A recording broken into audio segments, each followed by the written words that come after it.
मानव मन में उठने वाले असंख्य सवालों की जननी कौन है? यह सवाल मनुष्य के मन में असंख्य बार पैदा होता रहता है। इसे जानने के लिए सबसे पहले मानव मन के स्वभाव एवं अस्तित्व को समझना होगा। मानव का मन शरीर का ही एक हिस्सा है और यह शरीर की तरह ही भौतिकता में विलीन होता है। वास्तव में इसमें उठने वाले सवालों का आधार शरीर है। शरीर में जो हमारी ज्ञानेंद्रियां हैं, जिनके माध्यम से हम चीज़ों को देखना, सुनना, अनुभव करना, महसूस करना करते हैं और उन सब के आधार पे जो ज्ञान अर्जित होता है, जैसे आँखों से हम कोई एक चलचित्र देखते हैं, कानों से कोई आवाज़ सुनते हैं, चमड़ी से कोई चीज़ का अनुभव करते हैं, गर्म या ठंडे का, जिह्वा से किसी स्वाद का अनुभव करते हैं, नाक से गंध का अनुभव करते हैं।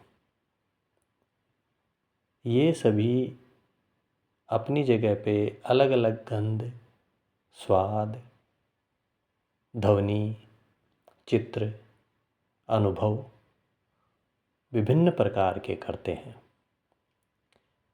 ये विभिन्न अनुभव सर्वप्रथम बुद्धि में जाते हैं। बुद्धि से मन में। इसी प्रकार दिन प्रतिदिन होने वाली घटनाओं, होने वाले दृश्य, ध्वनियाँ हमारे मन तक पहुँचती हैं। रोज़ रोज़ होने वाले क्रियाकलापों से जो भी ज्ञानेंद्रियाँ ग्रहण करती हैं, वो बुद्धि के तल से होते हुए मन में चली जाती हैं और एक समूह बनाने लगती हैं।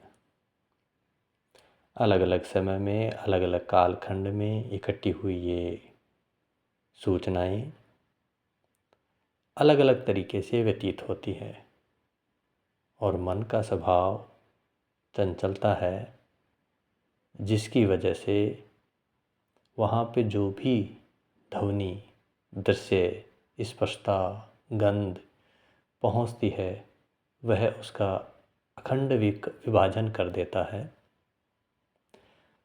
उसी विभाजन के आधार पर हर एक विभाजन के साथ में एक नया क्वेश्चन पैदा होता है, एक नया सवाल जहन में पैदा हो जाता है और वो अलग अलग समय के अनुसार उसको प्रतिबिंबित करता है। इसीलिए मन में लगातार असंख्य सवाल पैदा होते रहते हैं, क्योंकि हमारी ज्ञानेंद्रियाँ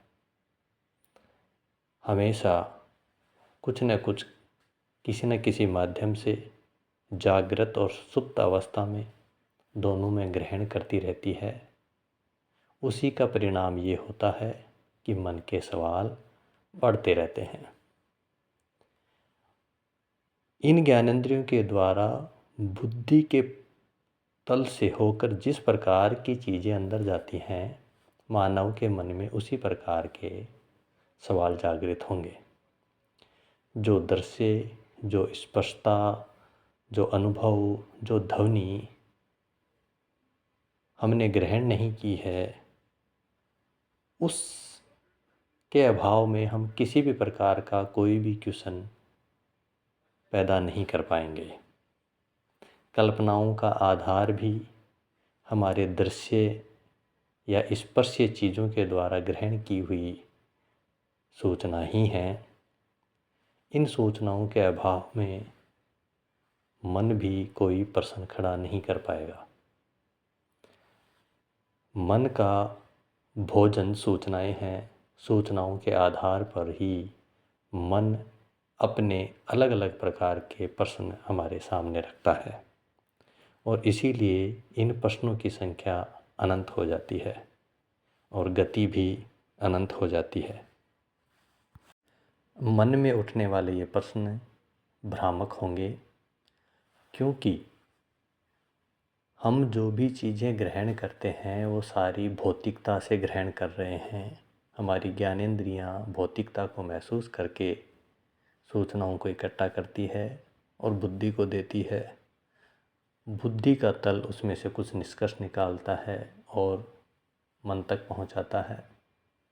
इसी कारण मन में उठने वाले सवाल भी भ्रामक होंगे, काल्पनिकता के आधार पे होंगे या उनकी गहराई उस आधार पे होगी जिस आधार पे हमने सूचनाओं को ग्रहण किया है। अगर सूचनाओं को हमने विकृत रूप से ग्रहण किया है तो हमारे मन में और दिमाग में उठने वाले क्वेश्चन भी भ्रामक और खंडित होंगे। अगर सूचनाएं हमने पॉजिटिव ली हैं तो क्वेश्चन पॉजिटिव ज़्यादा उठेंगे। सूचनाएं अगर नेगेटिव ली हैं तो उसमें उठने वाले क्वेश्चन भी नेगेटिव ज़्यादा होंगे।